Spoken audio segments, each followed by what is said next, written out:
Good morning, primary class. This is Miss Daniela with your Sunday lesson in our story, God Shows His Power. But first, let's do our memory verse. No evil shall befall you, nor shall any plague come near your dwelling. Psalms 91, verse 10. No evil shall befall you, nor shall any plague come near your dwelling. Psalms 91, verse 10. Now, if you'll remember, last week we were learning all about baby Moses and how he grew up and made a bad choice and then had to flee to Midian. And after raising sheep for 40 years, God spoke to him in a burning bush and called him back to Egypt to rescue his people. So this week we're going to learn all about how God showed the Egyptians that he was powerful. Now, the children of Israel had been in Egypt many years. By seeing the wrong things the Egyptians did, many of them were beginning to be careless about worshiping God and obeying his law. The Egyptians told them that their God was not powerful enough to keep them from being slaves. They even made fun of Israel's God. When Moses and Aaron asked Pharaoh to let the Israelites go, do you remember what the king said? Exodus 5 verse 2 tells us, "And Pharaoh said, 'Who is the Lord, that I should obey his voice and let Israel go? I know not the Lord, neither will I let Israel go.'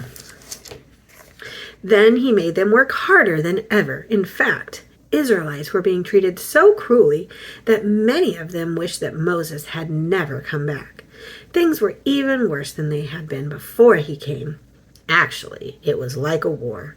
Satan was doing everything he could to stop God from keeping his promise to free his people, and stubborn Pharaoh was on Satan's side.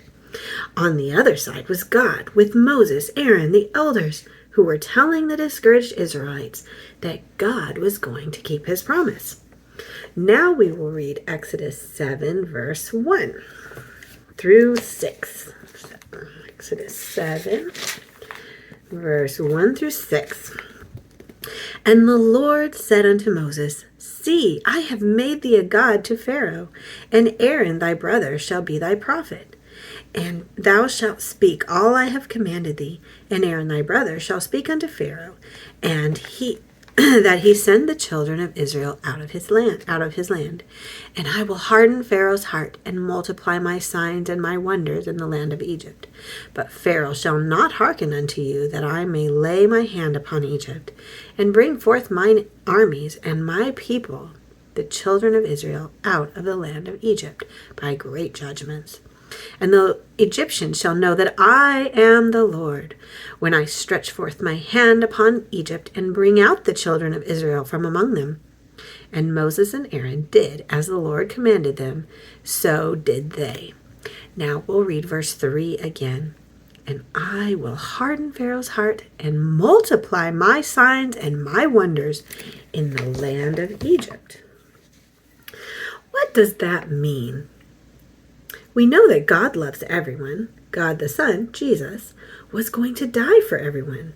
How could he harden someone's heart? Let's think about that. Let's pretend that you put a chunk of wax on a plate out in the sun one warm summer morning. Beside it, you put a dish of mud. As the sun gets hotter and hotter, what will the wax do? It becomes soft. You could make it into a beautiful candle to shine in the darkness. Now, what will the mud do? It will get harder and harder. The wax is like the heart of a person who chooses to love, trust, and obey God. The mud is like the heart of a person who chooses to believe Satan's lies. God is like the bright shining sun, the bright sun shining down on everyone. Each of us chooses what kind of heart to have. Which kind did Pharaoh choose? Now, which kind of heart will you choose to have? Oh, I sure hope it's one that will be soft.